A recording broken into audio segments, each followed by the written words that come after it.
ابو طالب نے سفر کا آغاز کیا تجارت کے لیے ملک شام کی طرف۔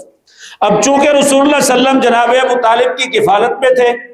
تو جناب ابو طالب نے نبی صلی اللہ علیہ وسلم کو اپنے قافلے، اپنے کارواں کا حصہ بنایا، سفر کے لیے نکل پڑے ملک شام کی طرف۔ اللہ اکبر کبیرہ، یہ سفر تھا تجارتی سفر،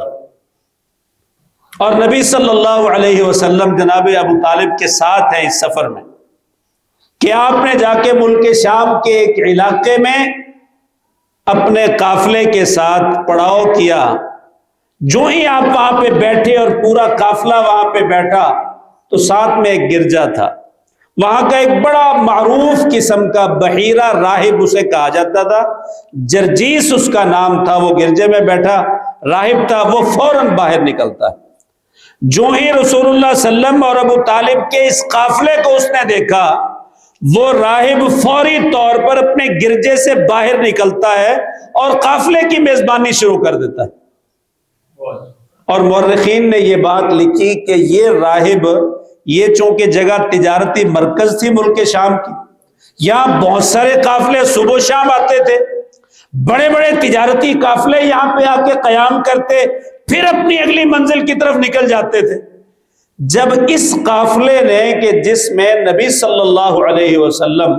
بذات خود موجود تھے، راہب فوری اپنے گرجے سے باہر نکل کر اس قافلے کی میزبانی کرتا ہے، اور جب اس کی نظر جناب نبی کریم کے چہرہ مبارک پہ پڑتی ہے، تو وہ فوری طور پر آگے آ کے رسول اللہ صلی اللہ علیہ وسلم کا ہاتھ پکڑ لیتا ہے اور کہتا ہے، با خدا آپ سید العالمین، اور اللہ تعالیٰ آپ کو رحمت للعالمین بنا کے بھیجے گا۔ جب لوگوں نے یہ سنا، اور بالخصوص ابو طالب نے، تو آپ آگے بڑھے، آپ نے اس راہب سے کہا، تجھے یہ سب کیسے معلوم ہو؟ یہ میرا بھتیجا ہے، میری کفالت میں ہے، میرے گھر میں اس کا اٹھنا اور بیٹھنا ہے، کوئی ایسی بات میرے سامنے نہیں ہے، یہ کیسے تجھے معلوم ہو گیا؟ اس راہب نے کہا، یہ سید العالمین ہے، اور اللہ انہیں رحمت للعالمین بنا کے بھیجے گا۔ کیونکہ ان ساری باتوں کا تذکرہ ہماری کتابوں میں موجود ہے اور ہم اس کو پڑھ چکے ہیں۔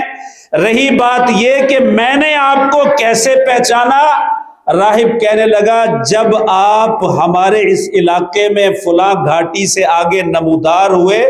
تو میں نے دیکھا کوئی پتھر یا کوئی درخت ایسا نہیں تھا جو آپ کے سامنے سجدہ کے لیے جھکا نہ، ہر پتھر اور ہر درخت جھک گیا تھا جو آپ جناب نبی کریم صلی اللہ علیہ وسلم کے لیے سجدہ گر تھا،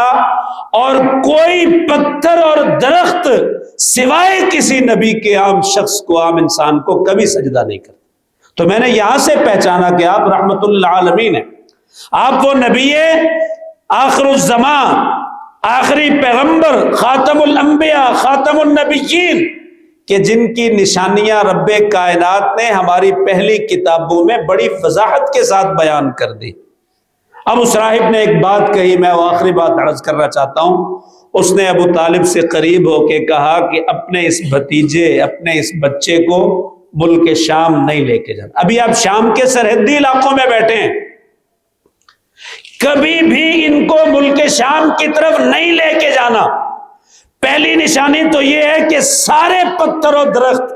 آپ کے احترام میں جھکے ہوئے آپ کو سجدہ گر تھے، اور دوسرا آپ کی کمر مبارک پہ سیب کی مانند مہر نبوت موجود ہے، جسے میں نے دیکھا اور میں نے پہچانا، یہ سید العالمین رحمت للعالمین جناب محمد کریم صلی اللہ علیہ وسلم ہے۔ لہٰذا آپ اپنے اس بچے کو کبھی بھی یہاں سرحدی علاقوں سے آگے ملک شام کی طرف نہ لے کے جائیں۔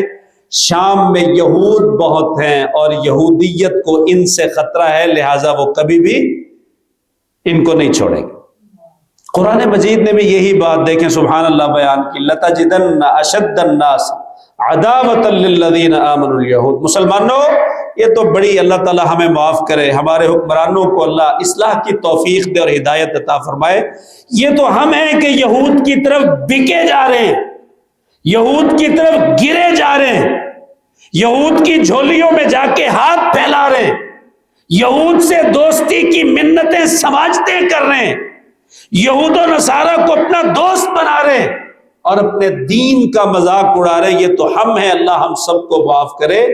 یہ 1400 سال پہلے اللہ قرآن میں فرما چکے ہیں، لَتَجِدَنَّ أَشَدَّ النَّاسِ عَدَاوَةً لِلَّذِينَ آمَنُوا الْيَهُودَ۔ مسلمانوں، اگر تم اپنے دین کے معاملے میں سب سے زیادہ کسی قوم کو دین اسلام کا دشمن تصور کرو گے تو وہ کرۂ ارض پر ایک ہی قوم ہے جسے یہود کہا جاتا ہے۔